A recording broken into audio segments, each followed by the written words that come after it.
দাদা, আজকে কিন্তু তোমার বন্ধু জিন ও তোমার মায়াবী পরীর গল্পটা বলতেই হবে। আদরের নাতি ও নাতনির মুখে কথাটা শুনে হোসাইন দাদা বললেন, ঠিক আছে, তোমরা যখন এত করে শুনতে চাও তাহলে বসো, আসো আমার পাশে এসে বসো। এই বলে হোসাইন দাদা বলতে শুরু করলেন। হোসাইন দাদা বললেন, শোনো, আমার বয়স 7 কি 8 বছর। তখন আমার বাবা আমাকে একটা হাফেজিয়া মাদ্রাসায় রেখে আসেন। আমার বাবা মসজিদের ইমাম হওয়ায় ছোট থেকে আমার শিক্ষা দীক্ষা ছিল ইসলামিকভাবে। বাবা আমাকে শিখাতো কোনটা ভালো কোনটা মন্দ। আমাকে অনেক দূরের একটা মাদ্রাসায় রেখে আসা হয়। আমিও মাদ্রাসায় থাকতে শুরু করি। শুরু হয় আমার ইসলামিক শিক্ষা। মাদ্রাসায় ভর্তি হবার কিছুদিনের মধ্যেই আমার বেশ কয়েকজনের সাথে বন্ধুত্ব হয়ে যায়। আমরা পড়াশোনার পাশাপাশি খেলাধুলা ও মাদ্রাসায় আশপাশটা বেশ সুন্দর হওয়ায় মাঝে মধ্যে ঘুরতাম। এভাবে চলতে থাকে আমার সময়। একদিন মাদ্রাসায় একটা নতুন ছেলে আসে। ছেলেটার নাম মোহাম্মদ সিরাজ। ছেলেটা আমাদের সাথে পড়তো। আমাদের ক্লাস শেষে বিকেলে যখন সবাই খেলাধুলা করতাম তখন দেখতাম ছেলেটা চুপ করে বসে আমাদের খেলা দেখছে। এভাবে একদিন, 2 দিন, 3 দিন চলে যাবার পর একদিন আমি সিরাজের কাছে যাই।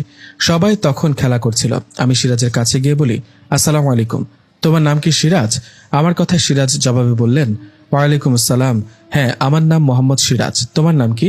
সিরাজের কথায় আমি বললাম, আমার নাম মোহাম্মদ হোসাইন। আচ্ছা সিরাজ, আমরা রোজ বিকেলে খেলা করি, তুমি বসে বসে দেখো, তুমি আমাদের সাথে খেলো না কেন?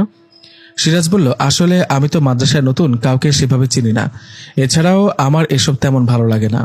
সিরাজের এমন কথায় আমি জবাবে বললাম, খেলতে আবার কার না ভালো লাগে, চলো তুমি আমার সাথে খেলবে।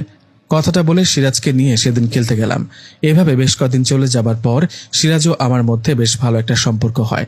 আমরা দুজনেই মাদ্রাসায় পড়াশোনার পাশাপাশি একসাথে খেলা করতাম। দুজনে বাড়ি দূরে হওয়ায় আমাদের থাকতে হতো মাদ্রাসায়। আমরা দুজনেই রাতে পাশাপাশি ঘুমাতাম অন্য বাচ্চাদের সাথে। এভাবে চলতে থাকে দিন। মাঝে মধ্যে আমার পরিবার থেকে বাবা যেতেন আমার সাথে দেখা করতে। সিরাজের বাবাও আসতো দেখা করতে। এভাবে কেটে যায় আরো 10টা বছর।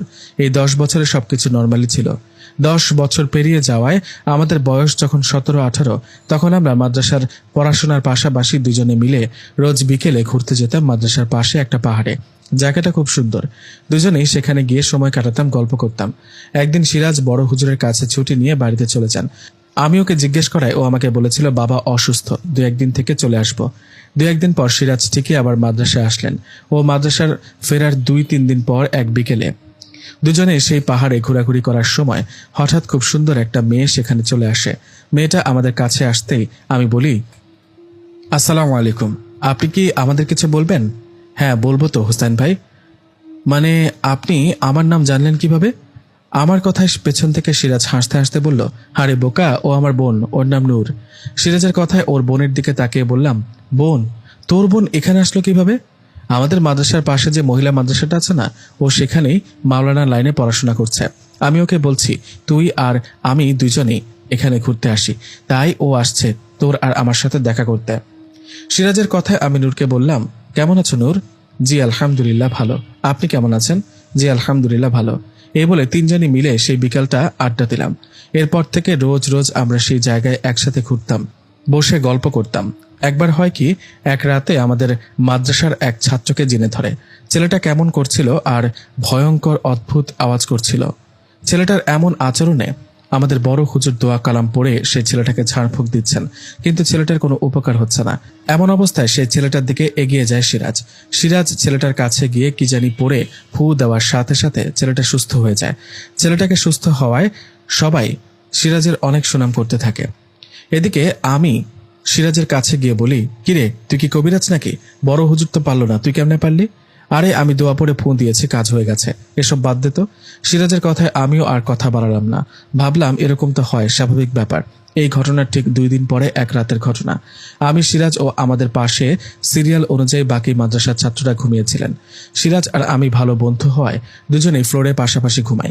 এক রাতে কোনো কারণে আমার ঘুম ভেঙে যায়। আমার ঘুম ভাঙতেই আমি দেখি সিরাজ বিছানায় নেই। ওকে বিছানায় না দেখে বিষয়টা অন্যভাবে নেইনি, কারণ রাতের বেলা তো অনেকে বাথরুমে যায়। সিরাজও হয়তো বাথরুমে গেছে। এই ভেবে আমি আবারও ঘুমিয়ে পড়ি। কিন্তু আমার সন্দেহ হয় তার পরের রাতে। আগের রাতের মতো পরের রাতেও সিরাজকে বিছানায় না দেখে মনের মধ্যে সন্দেহ জাগে। আমি রাতে সিরাজকে কিছু না বললেও সকালবেলা ওকে ডাক দিয়ে বলি, আচ্ছা সিরাজ, একটা কথা বল, গত রাতে রাত 3টা কি 4টা হবে, এই সময় তুই কই গেছিলি? এটা আবার কেমন কথা ভাই, বাথরুমে কি যেতে পারি না? বাথরুমে গেছি। তাই বলে পরপর 2 রাত একই সময় তুই বাথরুমে যাবি? আরে কি শুরু করলি, এসব বাদ দে না। সিরাজের কথা শুনে বুঝে যাচ্ছে ও বিষয়টা এড়িয়ে যেতে চাচ্ছে। ওর এমন ব্যবহারে আমি আর কথা বাড়ালাম না। আমি অপেক্ষা করতে লাগলাম ও আর কখন রাতে উঠে বাইরে যায়। যাই হোক, এভাবে পড়াশোনা ও বিকেলবেলা সেই পাহাড়ে আড্ডা দেয়া এভাবেই কেটে গেল 3টা দিন। 3 দিন পর এক রাতে আমি ও সিরাজ ঘুমিয়েছিলাম। সে রাতে সিরাজ উঠে বাইরে যাওয়ার সময় আমি টের পেয়ে যাই। ওর উঠে যাওয়ার আওয়াজে বুঝতে পারি সিরাজ উঠে যাওয়ার সময় আমি উঠে ওর পিছু নেই। আমি সিরাজের পিছু নিয়ে দেখি ও বাথরুমে না। সিরাজ উঠে সোজা চলে গেল আমাদের মাদ্রাসার পিছনে একটা কাঁঠাল গাছের নিচে। আমি দূর থেকে লুকিয়ে দেখছি সেখানে সিরাজের পাশে সাদা জুব্বা পরা 7 কি 8 ফুট হবে এরকম একটা অবয়ব দাঁড়িয়ে আছে। আমি ওই সাদা জুব্বা পরা অবয়বটার মুখটা দেখতে পাচ্ছিলাম না, কারণ ওনার মুখটা ঢাকা ছিল। আমি আরো খেয়াল করে দেখলাম সিরাজ ওই অবয়বটার সাথে কথা বলছে। বিষয়টা দেখে আমি বেশ অবাকই হই।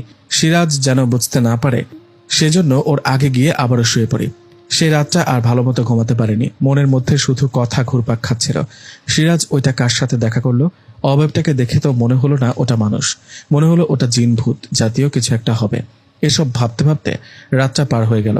পরদিন সকালে আমি সিরাজকে কিছু বললাম না। সকালে মাদ্রাসার ক্লাস ও দুপুরে খাবার পর একটু রেস্ট, তারপর আবার ক্লাস। এভাবে সকাল ও দুপুরটা পার করে বিকেলে ফ্রি সময় আমি সিরাজকে নিয়ে সেই পাহাড়ে যাই যেখানে আমরা দুজন রোজ রোজ ঘুরতে যাই। ওখানে যাবার পর আমি সিরাজকে বলি, সিরাজ শোন, তোকে কিছু বলার আছে, তুই কিন্তু মিথ্যা বলি।